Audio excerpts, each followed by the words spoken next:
성경 말씀 함께 보도록 합니다. 사도행전 7장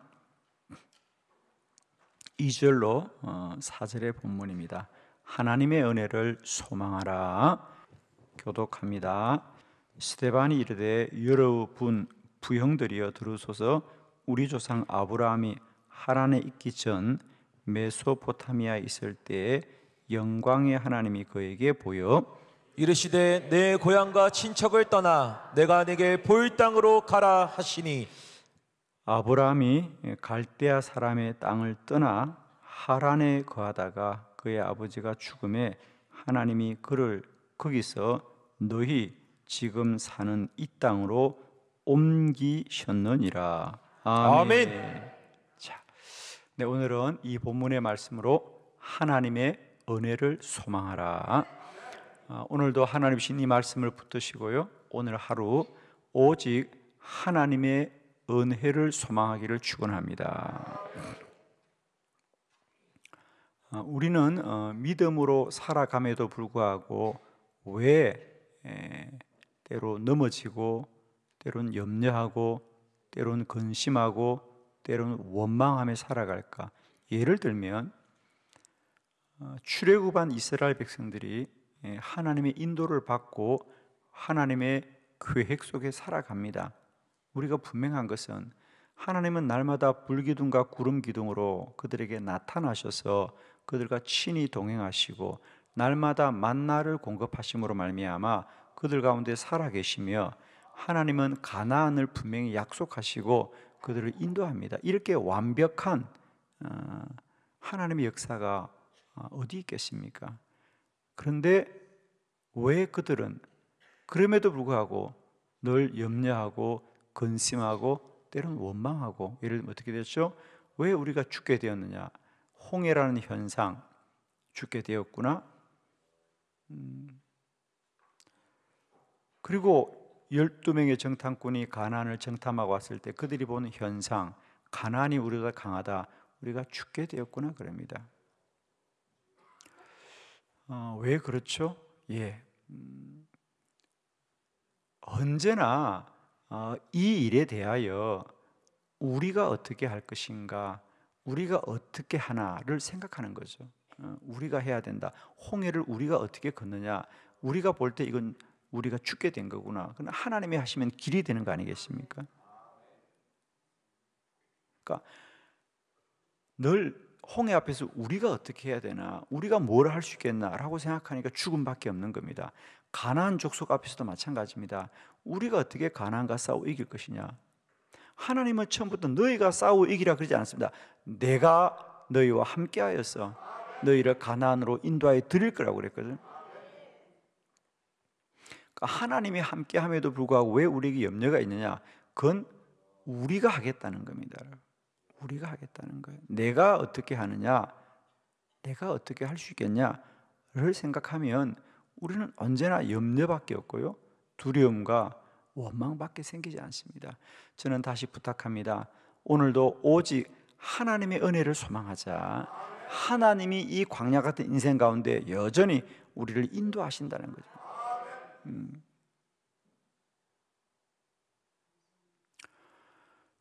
오늘 아브라함의 믿음을 잠깐 함께 생각하려고 합니다.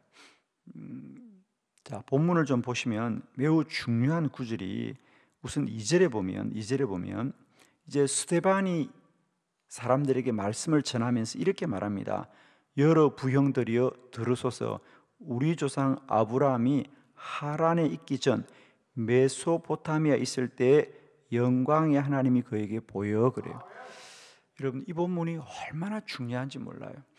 자, 여러분이 흔히 아시는 창세기 12장에 하나님이 너는 아비와 친척을 떠나서 내가 보여주는 땅으로 가라라고 하자 창세기 19장에 아브라함이 믿음으로 그 길을 나섰다 그럽니다. 그죠? 근데 우리는 언제나 아브라함을 창세기 12장부터 우리가 언제나 생각한다는 거죠. 거기가 메소포타미아가 아니고 하란이라는 사실입니다. 그러니까 하나님은 처음에 메소포타미아에 있을 때, 즉 아브라함의 고향 메소포타미아 나홀의 성이라고 나오잖아, 그죠? 그러니까 거기서부터 하나님이 불렀습니다. 그래서 하란으로 간 겁니다. 하란에 머물다가 거기서 아버지가 죽자 창세기 12장 하나님이 또 말씀하셔서 비로소 그는 가나안으로 간 거예요. 근데 우리는 늘 창세기를 12장부터 아브라함을 생각하는 겁니다. 오늘 성경이 분명히 말합니다. 하나님은 하란에 있을 때 부른 게 아니고 먼저 그 전에 메소포타미아에 있을 때 불렀다는 거예요. 무슨 말이냐? 우리가 아브라함을 믿음의 조상이라고 합니다. 우리는 흔히 그것을 아브라함이 우리들 중에 믿음이 가장 좋은 사람인가라고 생각합니다. 아브라함이 믿음의 조상이라는 것은 아브라함이 믿음이 가장 뛰어난 사람이 아니고 믿음의 사람으로 첫 번째 불러주신 사람이라는 거죠. 그러니까 하나님이 우리를 믿음의 사람으로 부를 때 가장 먼저 불러서 우리에게 본을 보여준 사람이 아브라함이다. 아브라함이다. 그러니까 아브라함이 믿음의 조상이란 건 아브라함의 믿음이 훌륭하다는 것이 아니고 하나님이 우리를 구원한 사건은 아브라함으로부터 시작되었다 그 말이에요.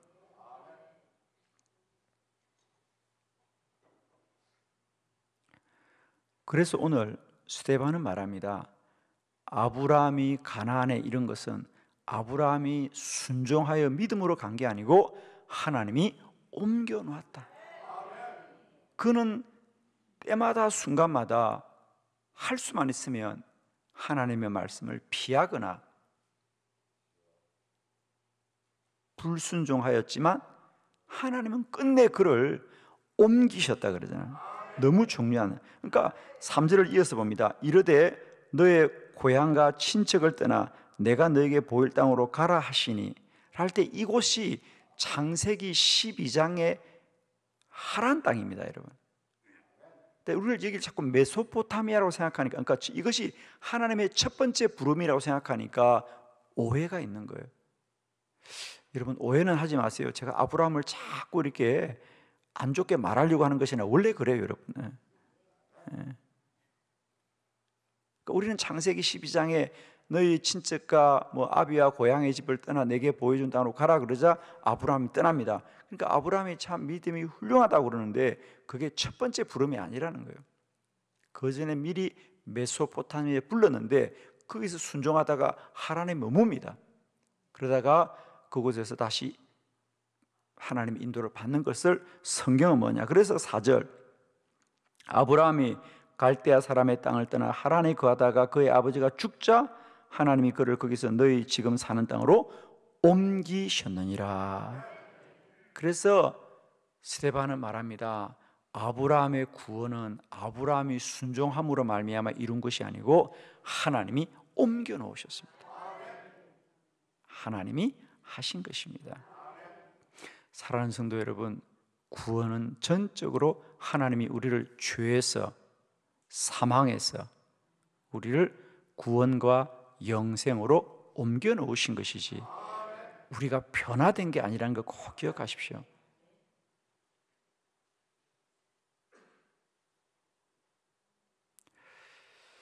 여러분, 이제 교회에서는 절대로 그런 말 하면 안 됩니다. 예수 믿는 사람이 그러면 되냐? 예수 믿는 사람은 그래도 됩니다, 여러분. 아멘.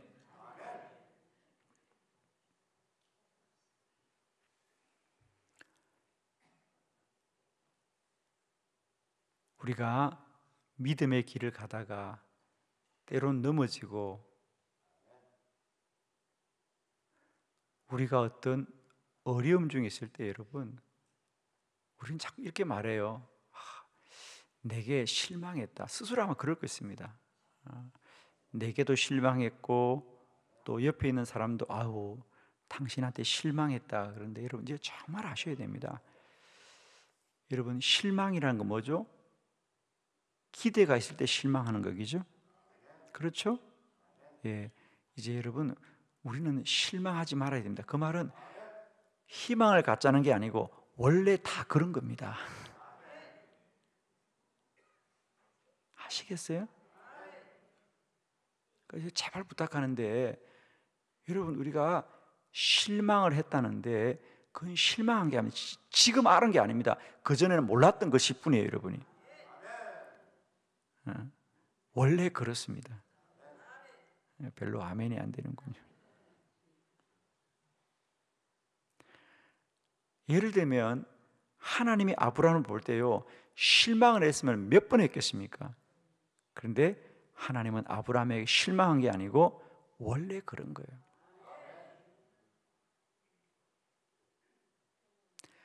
여러분, 하나님이 하십니다. 우리는 처음부터 희망이 없는 존재고요, 죽을 수밖에 없는 존재들이고, 아니 에베소서 2장 1절에 이미 죽었던 너희를 살리셨도다. 그게 구원입니다. 죽은 우리가 살아난 게 아니고 살리셨어요, 여러분. 그게 구원이에요. 근데 죽은 우리에게 무슨 희망이 있습니까? 저 사람은 참 나쁜 사람 같아. 나쁜 사람이 아니라 나쁜 사람입니다. 같은 게 아니에요. 원래 나쁜 사람이에요. 아이고, 이제 보니까 진짜 나쁜 사람이네. 이제 보니까 나쁜 사람이고 원래 나쁜 사람인데 우리가 잘못 알았던 거죠.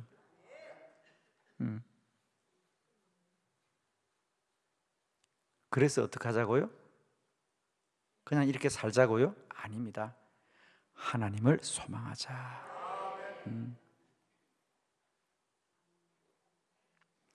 우리가 천국 가는 여정도 마찬가지입니다, 여러분.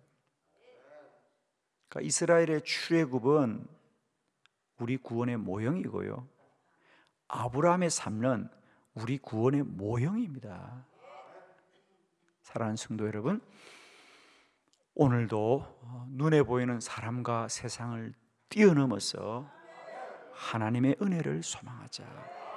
하나님이 값 없이 베푸시는 한량없는 은혜만이 우리를 구원에 이르게 하셨고 천국에까지 이르게 하실 것이다.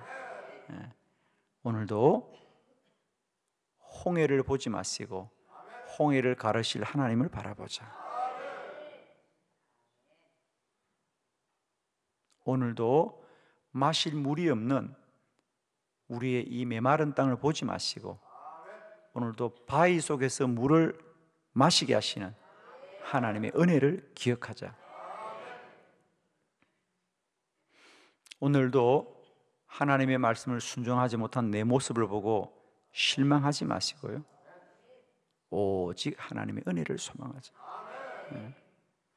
아마 우리가 살아가면서 스스로에게 또 우리 곁에 있는 사람들에게 우리가 실망이란 말을 참 많이 하는데 이제 우리는 실망이라는 단어를 쓸 일이 없을 겁니다.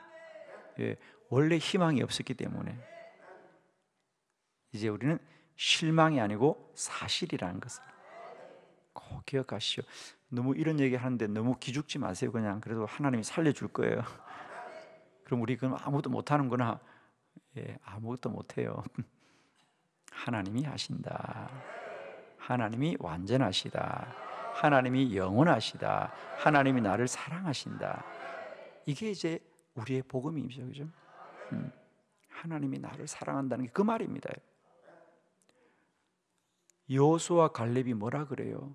10명의 정탐꾼들이 우리 갈 수 없어요. 우리 희망이 없어요. 그러자 뭐라 그래요? 그래요, 우리는 할 수 없어요. 하나님이 우리를 기뻐하신다. 즉 하나님이 우리를 사랑하신다는 거예요. 그게 하나님의 사랑입니다. 그러니까 하나님의 사랑이 그냥 뭐 우리를 가까이 한다 그런 것이 아니고 하나님이 우리와 함께 하신다. 하나님이 우리를 사랑하셔서 우리를 구원하신다. 오늘도 기억합시다.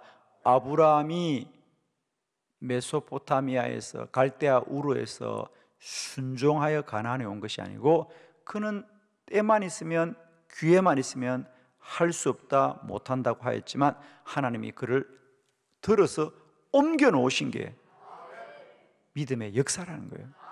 자, 아브라함을 고발합니다. 죄송해요, 아브라함, 미안해.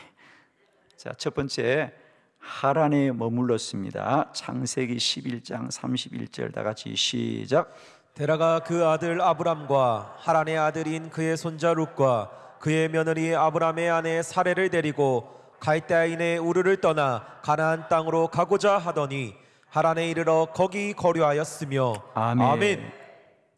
늘 말합니다. 우리들의 오해는 창세기 12장부터 아브라함을 안다는 거예요. 창세기 12장의 아브라함은 적극적으로 순종했다 그럽니다.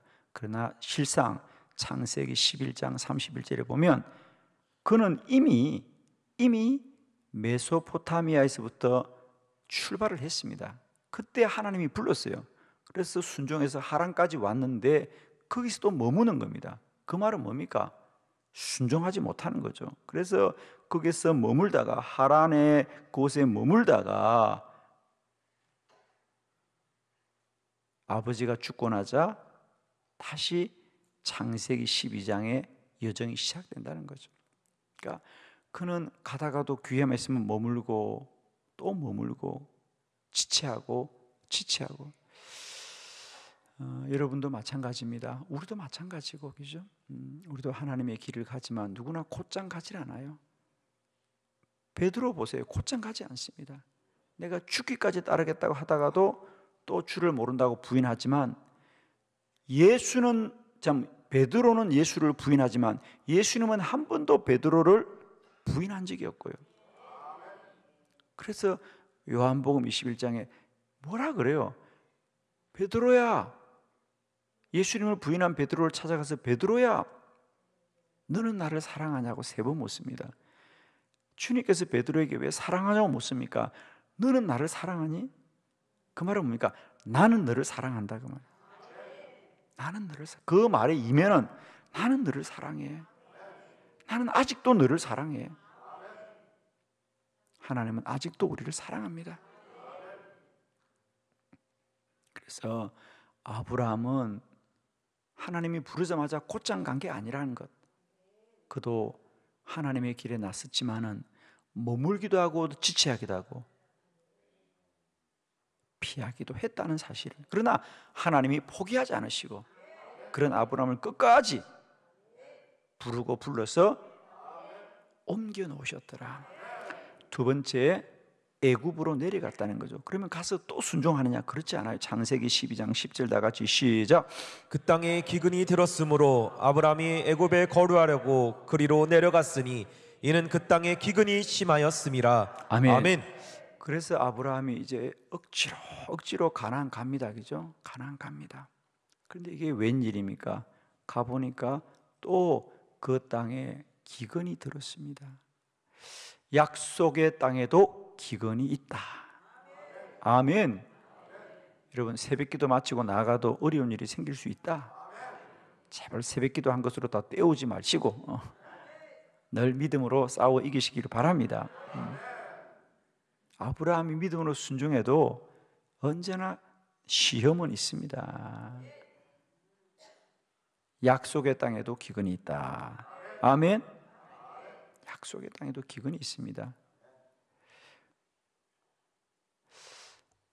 하나님은 분명 너는 그 가나안 땅에 머물러라 그랬는데 또 그곳에 가서 기근이 생기자 애굽으로 내려갑니다. 피하는 거죠. 피하는 겁니다. 그렇습니다. 하란에 머물기도 하고 애굽으로 내려가기도 하고 그렇습니다. 세 번째 봅니다.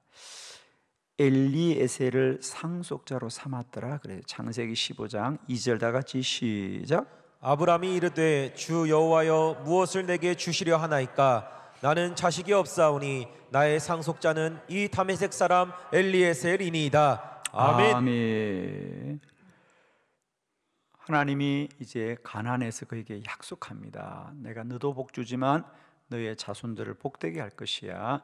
너의 자손이 아주 많아질 거야 그럽니다. 그때 아브라함의 나이가 75인데 아이가 생기지 않습니다. 그럼 기다려야 되겠죠. 그런데 그는 기다리지 못하고 그의 종 엘리에셀을 후사로 삼고자 합니다. 내게 아무래도 아이가 생기지 않은 것 같으니까 그냥 내 종이라도 미리 나의 후사를 정해주면 좋겠습니다. 믿음이 없는 얘기죠, 그죠? 믿음이 없는 얘기입니다. 여러분, 아브라함은 우리가 생각하듯이 그렇게 언제나 하나님의 말씀이면 순종했던 사람이 아닌 것을 성경이 말하고 싶은 거예요. 그리고 그건 아브라함을 고발하는 것이 아니라 저와 여러분을 고발하고 있는 거예요.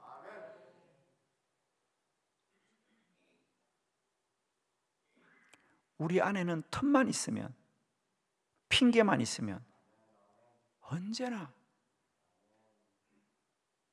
우리의 행할 바와 우리의 방법을 찾는다는 거예요.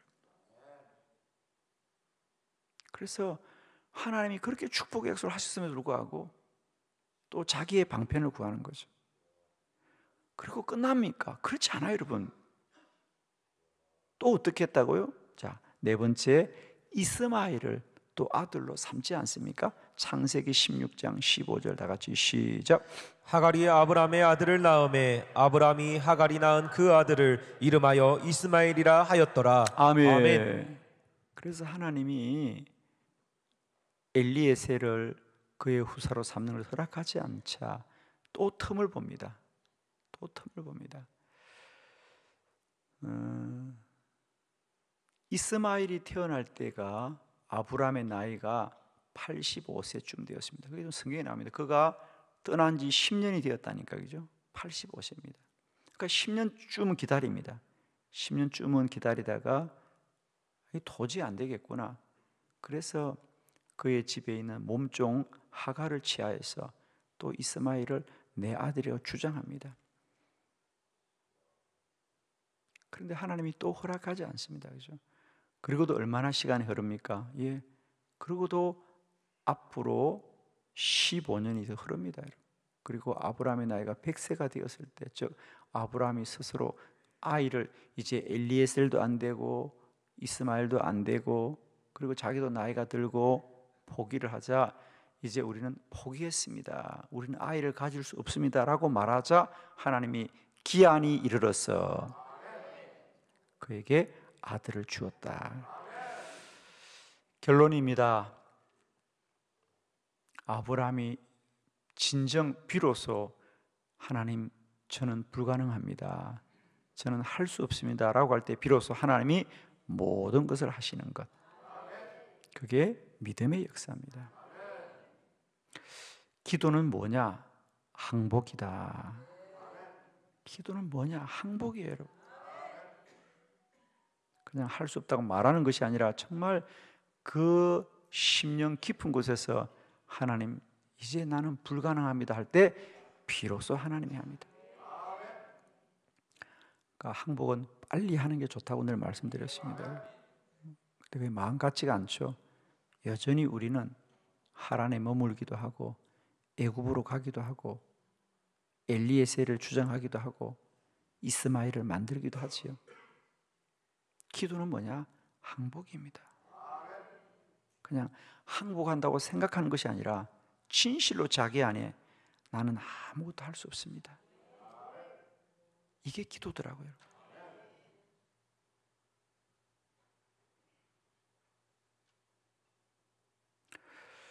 기도는 하나님이 하시는 거거든요. 기도는 진실로 하나님이 하신 것을 나타내는 일이에요. 그러니까 제가 여러분에게 기도를 많이 하자고 하는 주장을 여러분이 동의 못하는 건 저는 이해를 갑니다. 아직도 어떤 분은 하란에 있고 아직도 어떤 분은 애굽에 있고 아직도 어떤 분은 엘리에셀을 주장하고 아직도 어떤 분은 이스마엘을 주장하는 분들이 계신다는 거 저는 잘 알고 있습니다. 그러나 모두 다 아브라함이 100세 때 두 손을 들었던 것처럼 우리의 믿음의 여정에도 반드시 그렇게 두 손을 드는 날이 다 오게 되어 있습니다. 그러니까 지혜로운 사람은 빨리 그냥 항복하면 참 좋습니다. 기도는 항복이다. 나는 진실로 아무것도 할 수 없습니다, 하나님. 그럴 때 하나님은 모든 것을 하시고 가장 복된 것을 이루신다. 결론입니다. 오늘도 우리는 꼭 하나님의 은혜를 소망하자. 하나님이 하실 일을 소망합시다. 기도드리겠습니다.